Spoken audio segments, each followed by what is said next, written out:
When are we going to talk about the consequence of training for usefulness and productivity and not leadership?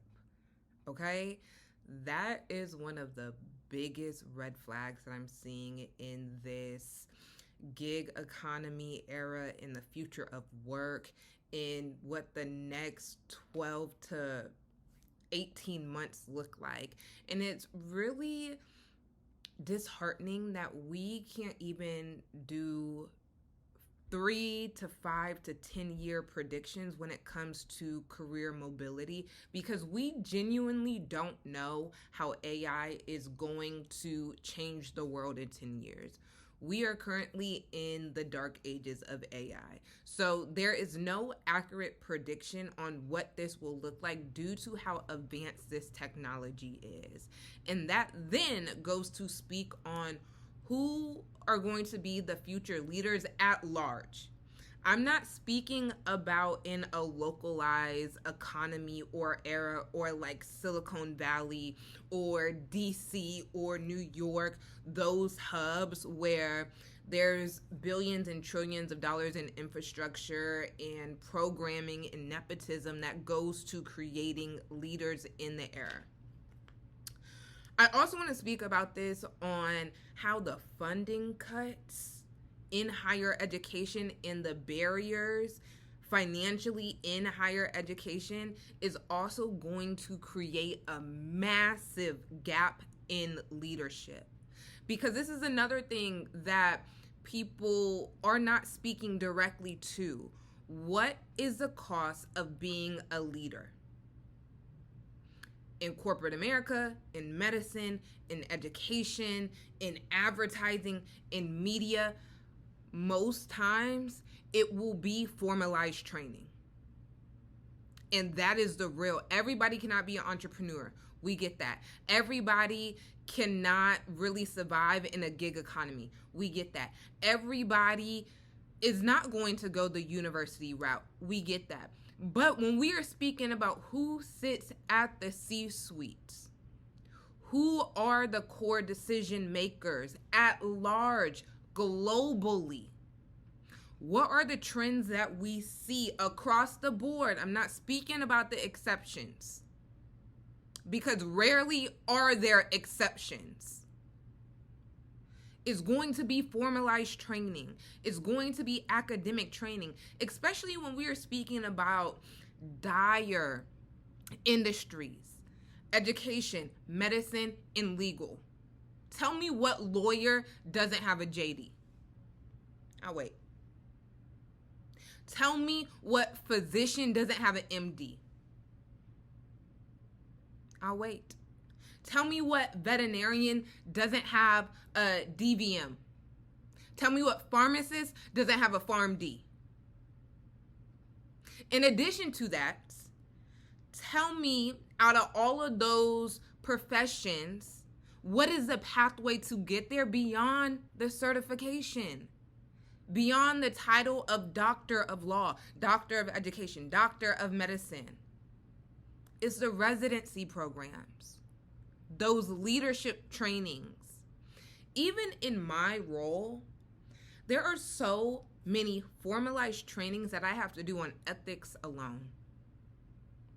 So many continuing education accreditation hours that I have to get and sit.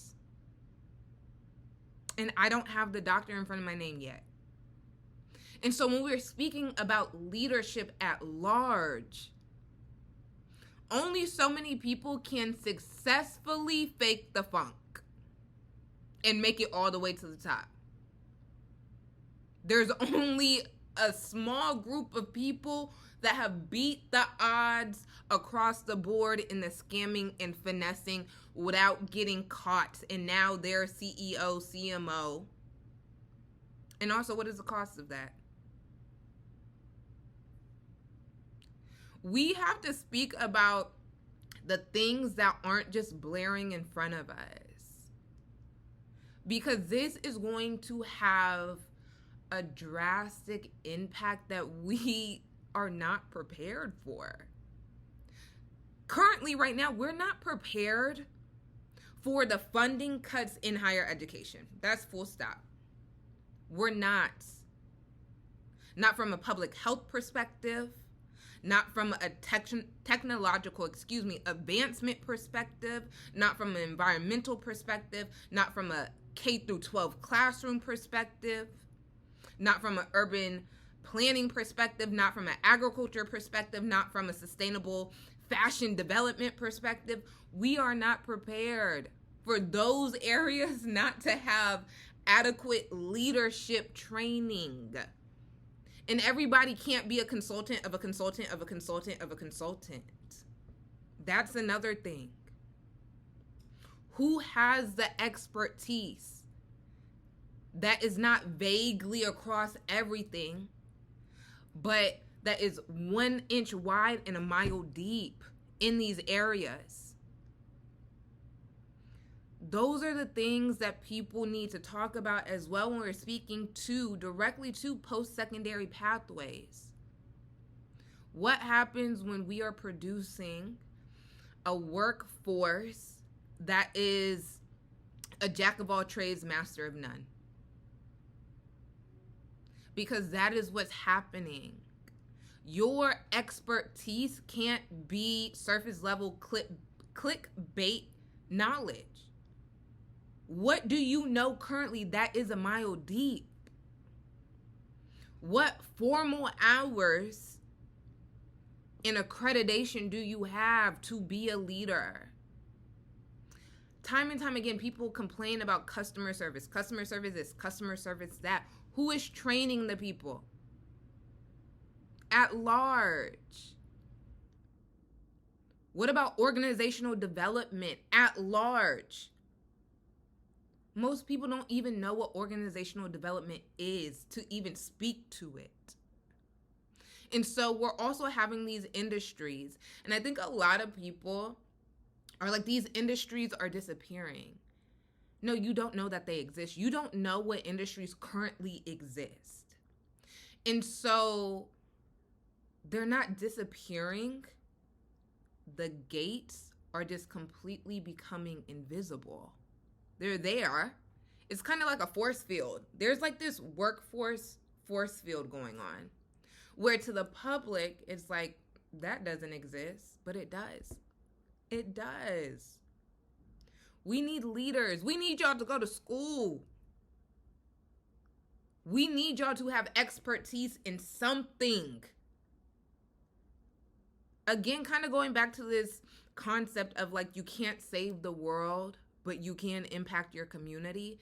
If we have enough of those people that are experts of their communal problems, of their local community, whether it's from a tech perspective, an education perspective, a public health perspective, a housing perspective, a food perspective, a transportation perspective, an entertainment perspective, a sports perspective, imagine when everybody collectively comes together.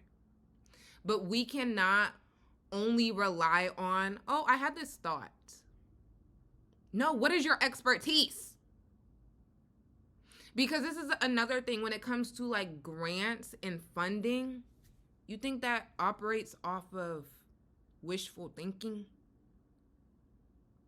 A lot of those grants, especially if you're trying to do this as an independent scholar, independent researcher, what are the requirements? Most of the time, is going to be that doctor is going to be a higher education that's not bachelor's.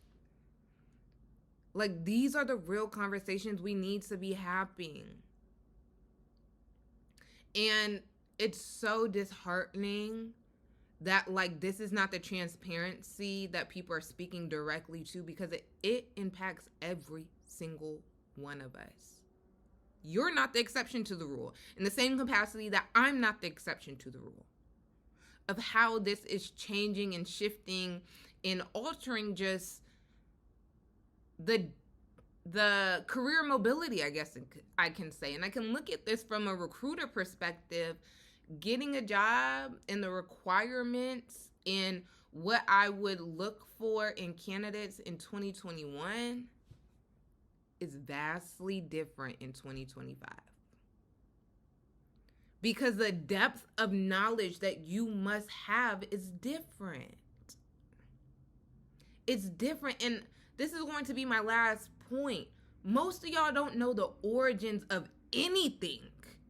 How are you going to be a leader and you don't know the history of the industry, of the subject matter that you're going into?